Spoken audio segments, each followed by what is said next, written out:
ما چې کله جهنم ولیدو نو ما ته پکې په کثیر تعداد پکې ما زنانه ولیدلې. بس جهنم کې مې ډېرې زنانه لیدې چې کله مې جهنم ولیدو په شپه د معراج باندې نو ما ته وښودل شو چې زنانه پکې ډېرې زیاتې وي.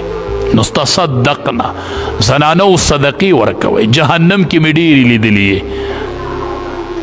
تپوس شو د الله حبیبه سو وجه چې جهنم کې زنانه ډېرې ولیدل شو.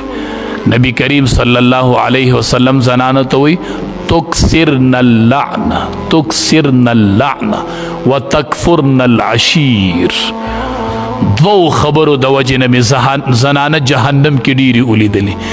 یو تکثرن اللعنه تاسو په جبو باندې لعنت ډېر وایي، تاسو په جبو خیرې ډېرې کوئ، تاسو بدې ردې ډېرې وایي، خبرې ډېرې کوئ. تکثرن اللعنه معمولی خبره او لعنت شروع کوي، لعنت شروع کوي، خیرې کوئ او لګیا یې جبم په کنټرول کې نه دي. تکثرن اللعنه زنانو جبم په کنټرول کوي. لعنت په جبو مه لېږئ، خیرې په جبو مه لېږئ، بچو ته خیرې مه کوئ. تکثرن اللعنه. او بل صفت بلا خامی چې د هغې د وجې نه مې جهنم کې لیدلې تکفرن العشیر چې تاسو د خاوند نافرمانی کوئ، ناشکري کوئ. لعنت ډېر په جبو وایې. تکفرن العشیر او د خاوندانو ناشکري کوئ، د خاوندانو ناشکري ډېره کوئ. خاوند در سره بلا احسانات او تاسو یې ناشکري وکئ.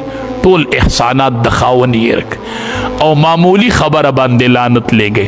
دا دین ځان محفوظ کې او تصدقنا صدقې ډېرې ورکوئ. زنانه و چې وی الله د جهنم نه بچ کړي. بی بی عائشه رضی الله تعالی عنها یوې زنانه باره کې صرف ده ووی وی د الله حبیبه دا د قد نه مندری ده، وی دا مندری ده لکه د قد نه چیته ده ډېره.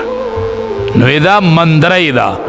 د دواړو جهانو سردار بی بی عائشې رضی الله تعالی عنها ته فرمایي عائشې داسې خبره دې وکړله، داسې کلمه دې د ژبې نه ووتله، که دا څوک دریاب ته ارتاو کړي نو د دریاب د اوبو خوند به بدل کړي خوند. دا دومره سخته خبره، دا دومره سخته خبره ده.